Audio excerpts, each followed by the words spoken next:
I didn't grow up playing D&D. They looked like they were having fun, but also they were speaking a different language. Stats, campaign, character builds, it all felt intense. So I stayed on the outside, not because I hated it, because I didn't get it.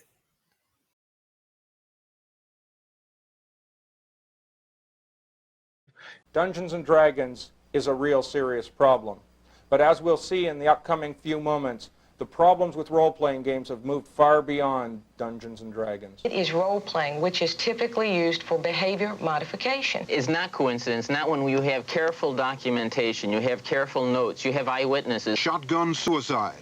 The detective report noted. I think it's been connected to a number of suicides. And they have complete descriptions of how to... There's sixes involved in the pieces of Dragons represented some kind of existential threat to my soul. Still, D&D has a reputation. People have called it dangerous, addictive, even evil. At one point, adults were convinced a tabletop game was ruining lives, which feels dramatic and also very on brand for society. So I wanted to understand why a game that looks like organized pretending managed to scare so many people.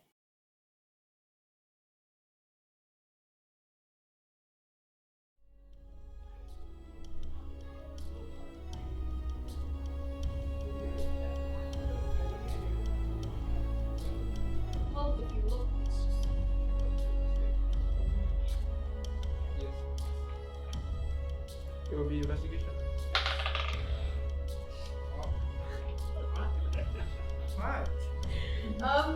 You can see that there are books. There are definitely books. There are a lot of books. And There are a range. There are a range of books. There's a lot of different books. There's a lot of books. You know, there's books. There's one book, and then there's maybe two books. Yeah. There might be two more than two books, you know? I see. Are present. Yeah, books are present. There are books. And shelves. And shelves. Whoa. And there's a lot of Very shelves. important. And there's one clock, and that's a book. There's nothing inside. Nothing inside. There's nothing inside. Wait, there's nothing in the pages. You can't clarify what I do. Okay. No. Like nothing or like nothing is in nothing. Nothing. No, I'm looking if there's stuff There's stuff hidden like, it's inside. not what the contents are, it's like what is it I- lodged inside. I'm not reading a romance book right now, buddy. Yeah. Not right now. Chapter 1. Avoid the murder by reading a book. It wasn't what I expected. There was no dark rituals, no ominous chanting, just people yelling about plans that immediately went wrong. They argued, they laughed, someone got way too excited about opening a door. It looked less like a cult and more like a chaotic group project that everyone somehow enjoyed. I still didn't understand the rules, but I understood the energy. So I reached out to the players, and my friend Azza helped me interview them on why they kept coming back. I think at this moment, yeah, you have climbed for the wall, and then you just saw your teammates just climb to the wall to the castle. I am Mandy, year 2 biotech as of this semester, and I'm just your average dungeon master. My name is Harith, and in this one shot, I play as a owl cavalier. I'm Yusuf. I'm a year 1 mechatronics engineering student. I'm currently playing as a mix between a hobbit and Gandalf. No. Only for real! Do you know that Dungeons and Dragons used to be seen as something like dangerous, something of devil worshipping? Yes, claim of pagan origins. Using fantasy creatures that, especially with Western Christianity, they believe God created everything, and the fantasy are just merely evil things to be slain by the forces of God. Strangely enough, it was true. They had a Stranger Things episode about this. So I remember watching that episode and thinking, I never knew it was demonic. It's English. Honestly, I don't know. I think it's just the whole this new thing is dangerous kind of thing, I don't know why D&D specifically got it. I mean, I guess a part of it is the setting, you know, the idea, the original setting with like tieflings and, you know, a huge focus on the early campaigns, I guess, on, you know, the like hell aspect of it. Maybe that was it. I don't know. I think it's just fear mongering. Who are you at a table that you can't be in real life?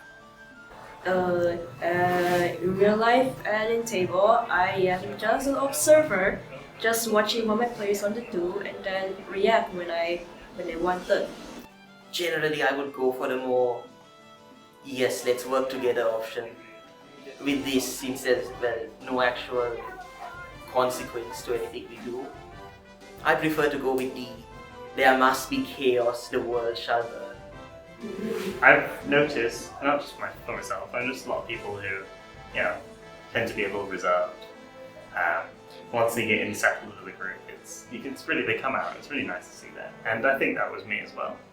I used to be pretty shy, pretty reserved, but D&D is, yeah, it's pretty fun. It's so great that it brings you out of your shell. Like, you can try, you never know.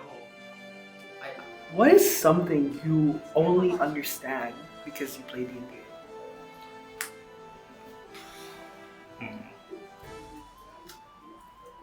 I guess sort of tabletop games in general. I know that's not probably quite what you're looking for, but I didn't really see the appeal of this, you know.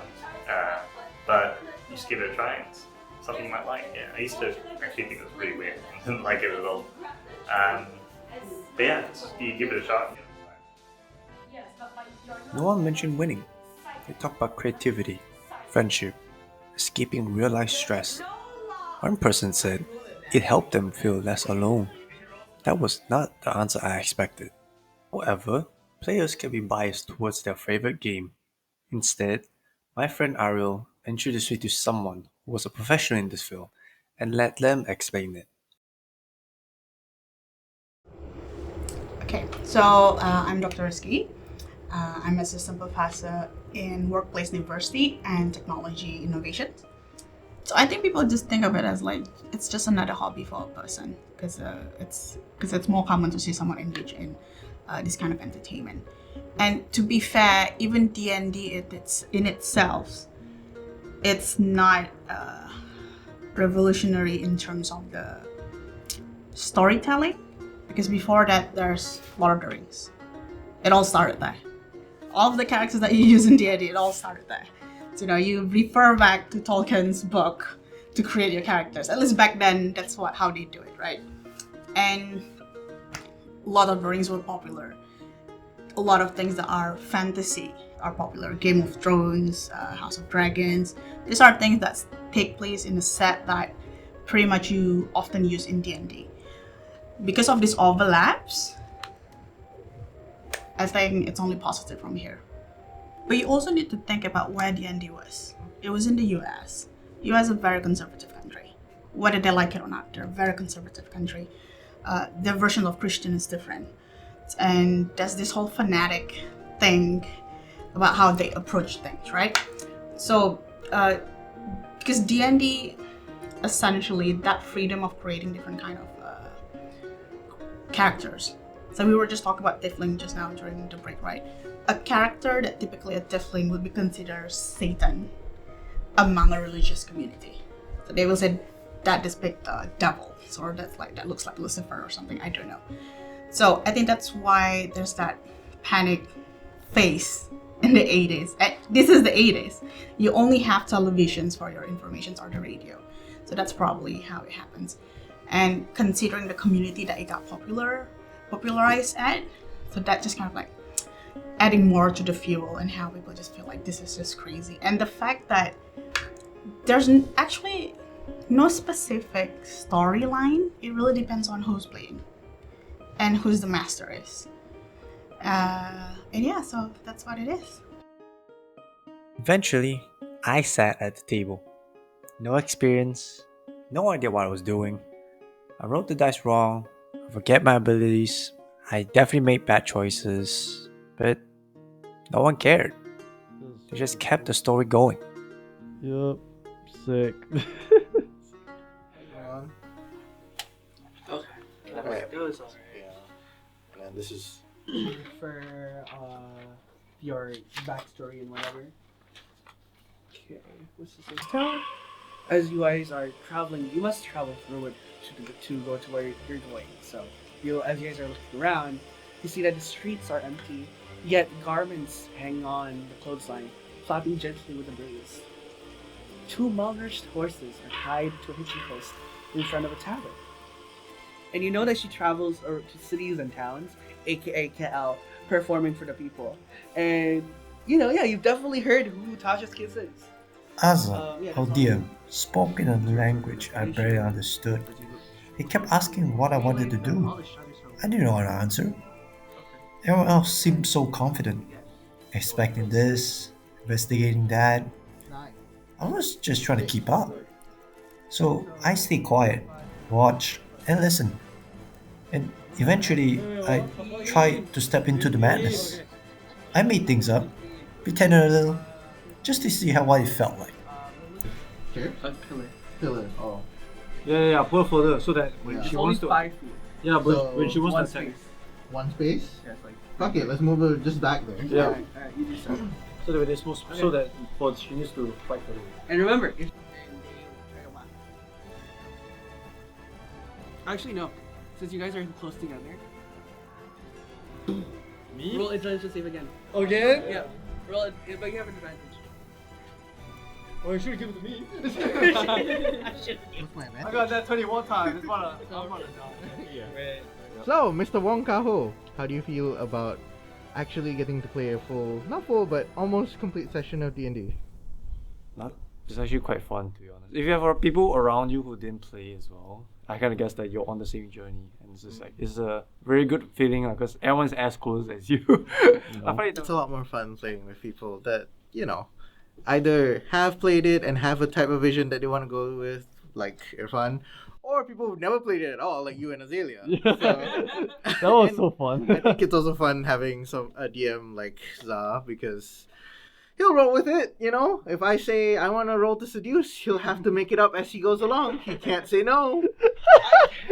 I expected D&D to be kind of like a thing where kind of like you kind of make it up as you go, but Azar, the DM, made it feel like every step was like planned, even though sometimes our actions were very quote unquote like unexpected to him, but he never made it feel like, okay, you can't do that, but he just kind of like played around with it, which was really nice. It like gave us like the room to be very imaginative. Nah, I mean, like seeing you guys like Azalea and you play was just incredible to watch. Y'all just be very immersed, and the way you guys got into character really quickly.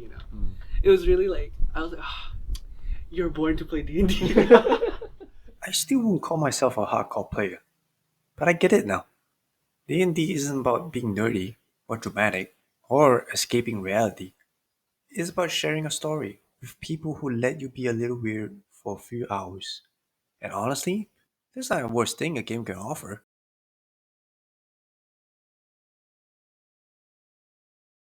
I used to think Dungeons and Dragons were just a game for people who wanted to escape reality.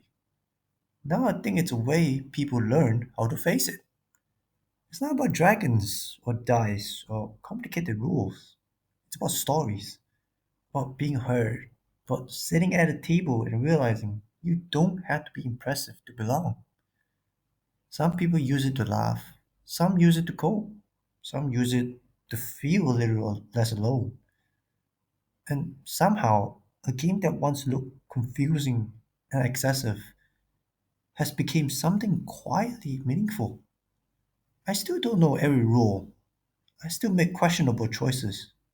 But I understand the heart of it now. D&D isn't about pretending to be someone else. It's about finding a place where you're allowed to be yourself, a little louder, a little braver, and a little less afraid.